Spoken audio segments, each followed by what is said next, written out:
Allah memilih bangsa Israel sebagai umat pilihan. Dua janji Allah kepada Abraham. Di Alkitab Allah memberikan dua buah janji kepada Abraham.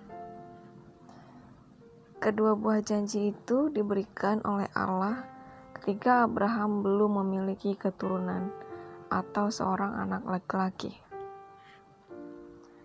Dua janji Yahweh kepada Abraham itu, pertama, bahwa melalui Abraham maka semua bangsa di bumi akan diberkati. Kedua, bahwa Yahweh akan menjadi Abraham sebagai bangsa yang besar. Sungguh janji yang sangat luar biasa yang diberikan oleh Allah kepada Abraham, sebab pada waktu itu meskipun usia Abraham dan Sarah istrinya sudah tua, tapi istrinya itu akan mengandung, melahirkan, dan mereka akan mempunyai anak, dan yang nantinya akan dibuat sebagai anak perjanjian. Tetapi janji itu belum sepenuhnya digenapi saat Abraham masih hidup. Dan kemudian Allah mengulangi janjinya itu kepada cucu Abraham, yaitu Yakub yang merupakan anak Ishak.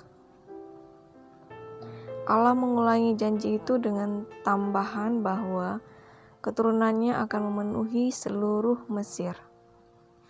Namun, sama seperti yang terjadi kepada Abraham leluhurnya, kegenapan janji Allah itu juga tidak terjadi pada zaman Yakub masih hidup. Namun janji Allah itu baru digenapi pada zaman Musa, yaitu setelah sekitar lebih dari 400 tahun kemudian, sejak Allah berjanji kepada Abraham.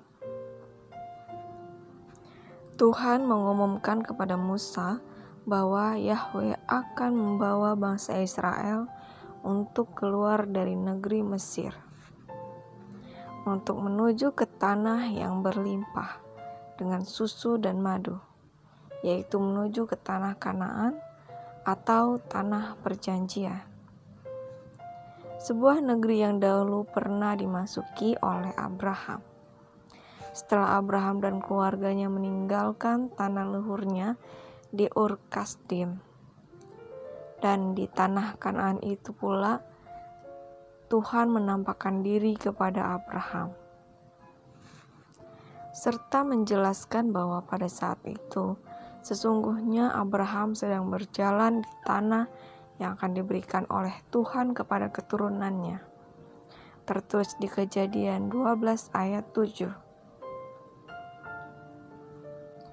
Dan Allah beberapa kali mengulangi janjinya tersebut. Yahweh juga mengulangi janjinya itu kepada Yosua yang merupakan penerus Musa. Pada zaman Daud sebagian besar janji itu telah digenapi, tapi belum sempurna atau belum seluruhnya.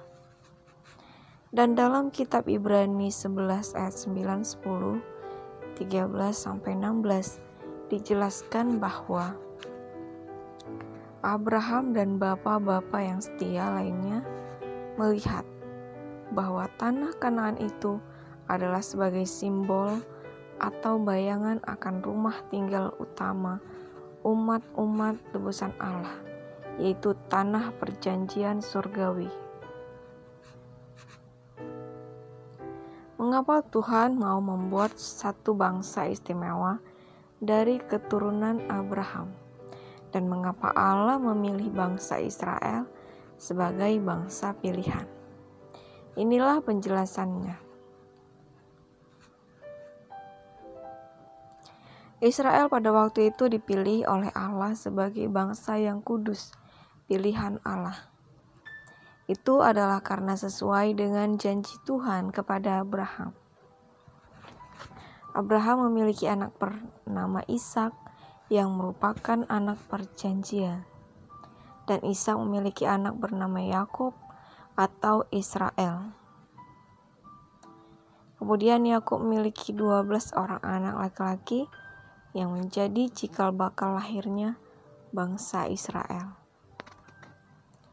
Kitab suci menuliskan maksud, rencana, atau tujuan janji Tuhan mau membuat satu bangsa istimewa dari keturunan Abraham, yaitu antara lain: pertama, bahwa melalui kesaksian bangsa Israel, Yahweh bermaksud menarik perhatian bangsa-bangsa di dunia untuk datang kepadanya, yaitu melalui kebahagiaan, kesehatan, dan berkat-Nya yang dilimpahkan kepada umat Israel yang kudus.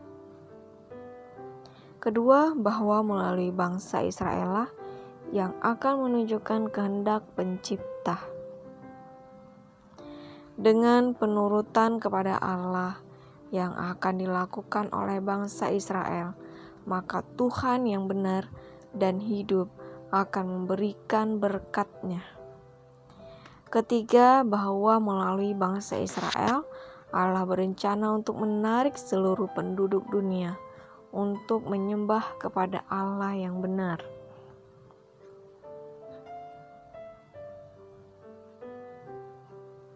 Keempat, bahwa melalui bangsa Israel, Allah berencana supaya perhatian semua umat manusia akan tertuju kepada Allah-nya Israel. Dan kemudian nantinya akan ditunjukkan kepada Yesus Kristus, Sang Mesias Juru Selamat dunia, yang akan nyata berada di tengah-tengah mereka. Namun sayangnya bangsa Israel tidak selamanya menuruti kehendak Allah. Sebab secara bangsa mereka telah menolak Yesus Kristus, Sang Mesias yang telah dijanjikan. Dan itu bukan berarti bahwa rencana atau tujuan Allah itu gagal. Karena Allah tidak pernah gagal.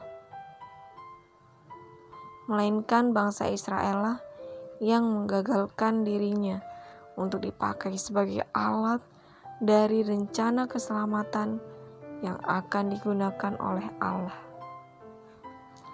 Rencana dan tujuan Allah itu terus berlanjut hingga hari ini. Umat Kristen yang setia adalah juga merupakan keturunan rohani dari Abraham yang mewarisi janji Allah. Sebab mereka beriman kepada Yesus Kristus dan setia kepada perintah hukum Allah. Tertulis di Wahyu 14 ayat 12. Dan sebagai umat Kristen, kita juga harus menyadari bahwa di sini kita tidak mempunyai tempat tinggal yang tetap. Kita mencari kota yang akan datang. Dalam kitab Perjanjian Baru, jemaat adalah sebagai Yerusalem yang di atas, yang merupakan pasangan rohani dari Yerusalem dunia yang berada di tanah Kanaan. Tertulis di Galatia 4 ayat 26. Warga kota Yerusalem yang di atas itu memiliki kewargaan mereka di sorga. Tertulis di Filipi 3 ayat 20. Sebab mereka adalah anak perjanjian yang lahir dari roh yang menikmati kebangsaan yang telah dibuat Kristus, yang membuat mereka bebas, merdeka. Jadi umat Kristen yang benar dan setia dan yang terdiri dari berbagai suku bangsa adalah merupakan kegenapan janji Tuhan kepada Abraham. Mereka adalah pewaris iman Abraham. Dan mereka juga akan mewarisi tanah perjanjian sorgawi yang dahulu dilambangkan dengan tanah Kanaan sebagai negeri perjanjian di bumi yang fana ini. Negeri yang pernah dimasuki oleh Abraham dan yang pernah dijanjikan oleh Allah akan diberikan kepada Abraham. Terima kasih sudah menyimak video ini. Kiranya memberkati kita semua. Shalom.